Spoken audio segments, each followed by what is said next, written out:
Hi hello welcome to my video. അപ്പോൾ ഇന്ന് ഞാൻ ഈവനിങ് സ്നാക്സ് ആയിട്ട് കുട്ടികളുടെ ഫർമായിഷിൽ പാസ്ത ഉണ്ടാക്കുകയാണ്. മാക്രോണി എന്നും പറയും ഇതിന് വേണ്ടിയിട്ട് നമ്മൾ വെള്ളം ചൂടാക്കി അതിലേക്ക് മഞ്ഞൾപ്പൊടി, ഉപ്പ്, കുറച്ച് ഓയിൽ എല്ലാം കൂടി ഇട്ടിട്ട് ഒന്ന് തിളച്ച ശേഷം അതിലേക്ക് പാസ്ത ഇട്ട് ഒരു 2 മിനിറ്റ് വേവിച്ചെടുക്കണം.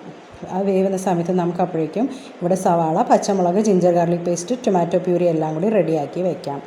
അപ്പോൾ ഇടയ്ക്ക് ഇളക്കിയും കൊടുക്കണം പാസ്ത. അങ്ങനെ മോന് വന്ന് ഇടയ്ക്ക് ഇളക്കുന്നുണ്ട്. അങ്ങനെ അത് വെന്തിട്ട് നമ്മളത് സ്ട്രെയിൻ ചെയ്ത് വെച്ചു. എന്നിട്ട് ഒരു പാൻ ചൂടാക്കി അതിലേക്ക് ബട്ടർ ഇട്ടിട്ട് പെരിഞ്ജീരകം അതേപോലെ സവാള, പച്ചമുളക്, ഇഞ്ചി വെളുത്തുള്ളി പേസ്റ്റ്, ടൊമാറ്റോ പ്യൂരി എല്ലാം കൂടി ഇട്ടിട്ട് നല്ലോണം ഒന്ന് സോൾട്ട് ചെയ്യുന്നുണ്ട്. അതിലേക്ക് ഞാനൊരു ക്യാരറ്റ് ആഡ് ചെയ്യുന്നുണ്ട് കേട്ടോ. അപ്പോൾ ഇതെല്ലാം ആഡ് ചെയ്ത ശേഷം നമ്മൾ ഇതിലേക്ക് പൊടികളായിട്ടുള്ള ചില്ലി പൗഡർ, ചിക്കൻ പൗഡർ ഇടുന്നുണ്ട്. ഇതിലേക്ക് നമുക്കൊരു മാഗി മസാലയും ഞാനിവിടെ ആഡ് ചെയ്യുന്നുണ്ട് കേട്ടോ. അപ്പോൾ അതുണ്ടെങ്കിൽ അതിൻ്റെ ഫ്ലേവർ നന്നായിട്ടുണ്ട് മാജിക് മസാലയുടെ. അതിലേക്ക് അത് കഴിഞ്ഞ ശേഷം ഞാനതിൽ tomato sauce and chilli sauce പിന്നെ സോയ സോസ് ഇടുന്നുണ്ട്.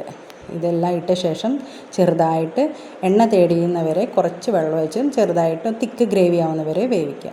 എന്നിട്ട് അതിന് ശേഷം കുറച്ച് ഉപ്പിട്ടിട്ട് നമ്മുടെ മാക്രോണി അതിലേക്ക് ഇട്ട് നല്ലോണം ഒന്ന് ഇളക്കിയെടുക്കണം. ഒരു 2-3 മിനിറ്റ് നല്ലോണം ഒന്ന് ഇളക്കി ശേഷം അതിലേക്ക് നമ്മൾ സ്റ്റൗ ഓഫ് ചെയ്തിട്ട് ഗാർണിഷിന് വേണ്ടിയിട്ട് കുറച്ച് കൊറിയാണ്ടർ ഇടണം.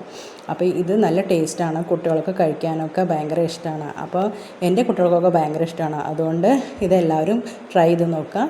അപ്പോൾ ബൈ.